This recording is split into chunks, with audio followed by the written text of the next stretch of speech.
Hello दोस्तों, नमस्कार। स्वागत है आपका अपना चैनल टेक्निकल गोविंद में। तो कैसे हैं आप लोग? आशा है आप लोग अच्छे होंगे। तो आज का जो हमारा टॉपिक है वो है how many types of device, यानी कि कंप्यूटर में डिवाइस कितने प्रकार के होते हैं और वो कौन कौन से होते हैं और कैसे काम करते हैं। तो सबसे पहला जो हमारा इसका आंसर है वो है कि डिवाइस जो हमारे आते हैं चार प्रकार के आते हैं। इसको अगर हम लोग इंग्लिश में रिप्रेजेंट करें तो there are 4 types of device. तो कौन कौन से होते हैं? तो input device, output device, processing device और स्टोरेज डिवाइस। तो अब इसमें क्वेश्चन उठता है कि इनपुट डिवाइस क्या होता है। तो दोस्तों, इनपुट डिवाइस जैसे कि बेसिकली हम आपको बता रहे हैं कि इनपुट डिवाइस ऐसा डिवाइस होता है जो यूजर्स के द्वारा दिया जाता है कंप्यूटर को किसके द्वारा दिया जाता है? तो वो कौन कौन से डिवाइस होते हैं, यानी कि कोई भी डेटा हम लोग देते हैं अपने कंप्यूटर को तो किसी न किसी डिवाइस के जरिए ही देते हैं। तो कौन कौन सा डिवाइस होता है? तो वो डिवाइस होता है कीबोर्ड, माउस, ग्राफिक टेबल, ये सब जो होते हैं ये इनपुट डिवाइस होते हैं। इनपुट तो हम दे दिए, ठीक है। अब इसके बाद हम आउटपुट देखेंगे कि वो हम उसका जो हम इनपुट दिए जिसका उसका आउटपुट कैसा होता है, ठीक है। तो आउटपुट डिवाइस वो डिवाइस होते हैं जिसके द्वारा यूजर के जो डेटा देते हैं, यूजर जो डेटा देते हैं अपने कंप्यूटर को, उसको देखना सुनना, ये सब होता है हमारा आउटपुट। तो सबसे पहले जैसे कि हम कोई भी मूवी एक अपने लैपटॉप में डालें, ठीक है, तो उसको हमें आउटपुट देखना है। तो किस पे देखेंगे? तो उसको देखने के लिए हमें क्या ज़रूरत पड़ेगी? मॉनिटर की। उसका आवाज़ सुनने के लिए हमें किसका ज़रूरत पड़ेगा? तो स्पीकर का, ठीक है। और एक और डिवाइस इसमें हम आपको बता देते हैं, जैसे कि आप लोग कोई भी डेटा को प्रिंट किए निकालना चाहते हो तो उसका हम लोग कैसे प्रिंट करेंगे? तो उसके लिए हमें डिवाइस की ज़रूरत पड़ेगी जिसको हम लोग बोलते हैं प्रिंटर। ये भी एक आउटपुट डिवाइस है, ठीक है। तो हमारा कौन कौन सा हो गया आउटपुट डिवाइस?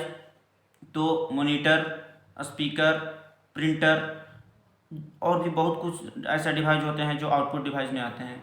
और जब अब आते हैं अपने तीसरे डिवाइस की तरफ। तो तीसरा डिवाइस हमारा आता है वो है प्रोसेसिंग डिवाइस। प्रोसेसिंग डिवाइस किसको बोलते हैं? जैसे कि हम कोई भी यूजर्स किसी भी डेटा को कीबोर्ड या माउस के जरिए लैपटॉप में दिया या डेस्कटॉप में दिया, ठीक है, उस पर जो ऑपरेशन परफॉर्म होता है, यानी कि जैसे कि मान के चलिए कि कोई भी आदमी या हम हो या आप हो, आप लोग लिखें उस में कंप्यूटर में कीबोर्ड के द्वारा कि 2+2 इक्वल वाट। जैसे ही आप लोग इक्वल पे इंटर करेंगे या क्लिक करेंगे तो हमारे पास आउटपुट क्या शो होगा कि 2 और 2 4, ठीक है। तो उसमें जो प्लस का जो ऑपरेशन परफॉर्म हुआ वो किसके तहत हुआ? वो हमारा सीपीयू के तहत।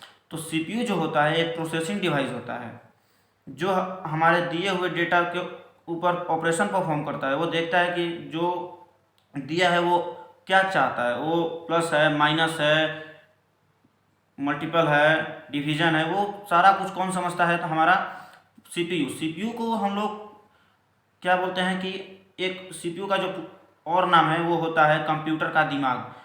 जैसे कि हम लोगों का दिमाग होता है कि हम लोग कोई भी चीज़ को तुरंत समझते हैं, ठीक है। तो समझते हैं तभी तो कुछ वर्क करते हैं। जैसे कि हम अभी वीडियो शूट कर रहे हैं तो हम जो जो भी आपको बता रहे हैं वो पहले से तो हमारे दिमाग में प्रोसेस हो रहा है कि हाँ ये हमें क्या बोलना है, ठीक है। तो ठीक इसी प्रकार से हमारे कंप्यूटर में भी होता है कि अगर हम कोई भी डेटा देते हैं उस पर ऑपरेशन क्या परफॉर्म करना है। जैसे कि हम लोग प्लस का चिन्ह ऐड किए हैं उसमें, तो सीपीयू समझेगा कि हाँ इसको हमें प्लस करना है, ठीक है। तो वो तुरंत ही उसको प्लस करके आपके सामने आउटपुट रख देगा, ठीक है। अब चलते हैं अपने लास्ट डिवाइस की तरफ। लास्ट डिवाइस है हमारा वो है स्टोरेज डिवाइस। हमने इनपुट भी कर लिया, प्रोसेसिंग भी कर लिया और आउटपुट भी ले लिया, बट इसको रखेंगे कहाँ? सबसे जो बड़ा है वो है जो फंडा है वो इसको स्टोरेज करने का। स्टोरेज का मतलब होता ही उसका रखना, कहीं ना कहीं उसको रखना। स्टोरेज डिवाइस का आप लोग सीधा सीधा एग्जांपल ऐसे ले सकते हैं, जैसे कि आप लोग मार्केट गए, मार्केट से कोई सामान परचेस करके लाएं, उसको कहीं ना कहीं तो रखिएगा अपने घर पे, उसको कोई ना कोई लोकेशन सेट कीजिएगा, तो ठीक है। उसी लोकेशन पे आप लोग उसको सेट करके रख दीजिएगा, हाँ भाई ये लोकेशन ठीक है। ठीक उसी प्रकार से हमारे कंप्यूटर में भी होता है। जैसे कि अब कोई भी मूवी हो गया, उस मूवी को कोई ना कोई तो स्टोरेज चाहिए जहाँ पे वो रह सके, जहाँ पे उसका लोकेशन सेट हो सके, तो इसको हम लोग बोलते हैं स्टोरेज। अब इसके लिए डिवाइस कौन कौन से आते हैं, तो डिवाइस आते हैं हमारे hard disk, pen drive, CD, DVD, ठीक है। तो इस प्रकार से जो आते हैं हमारे स्टोरेज डिवाइस आते हैं। अब हार्ड डिस्क का हम लोग बोलते हैं HDD भी बोलते हैं। HDD का पूरा नाम होता है हार्ड डिस्क ड्राइव, ठीक है। तो ऐसे बहुत सारे ऐसे डिवाइस होते हैं जिसको हम लोग स्टोरेज डिवाइस बोलते हैं। हार्ड डिस्क हो गया, पेन ड्राइव हो गया, सीडी हो गया, डीवीडी हो गया। सीडी का पूरा नाम क्या होता है, तो कॉम्पैक्ट डिस्क। डीवीडी का होता है डिस्क। डीवीडी का भी आपको सीडी डीवीडी जितना भी आता है उन सबका जो, अगर हम अपने से चाहेंगे कि जितना भी एक शॉर्ट फॉर्म होता है कंप्यूटर का, ठीक है, जो शॉर्ट फॉर्म होता है उसको आप लोग को बता दें तो ठीक है, उसको भी हम आपको हम लोग बता देंगे। तो ठीक है, मिलते हैं अपने अगले वीडियो में। तब तक के लिए जय हिंद, जय भारत। और आपको ये वीडियो कैसा लगा कमेंट करके ज़रूर बताइएगा। तब तक अगर आपको चैनल पे नए हैं तो चैनल को सब्सक्राइब कीजिए, लाइक कीजिए और अपने दोस्तों के साथ शेयर कीजिए। तो मिलते हैं अपने अगले वीडियो में। धन्यवाद।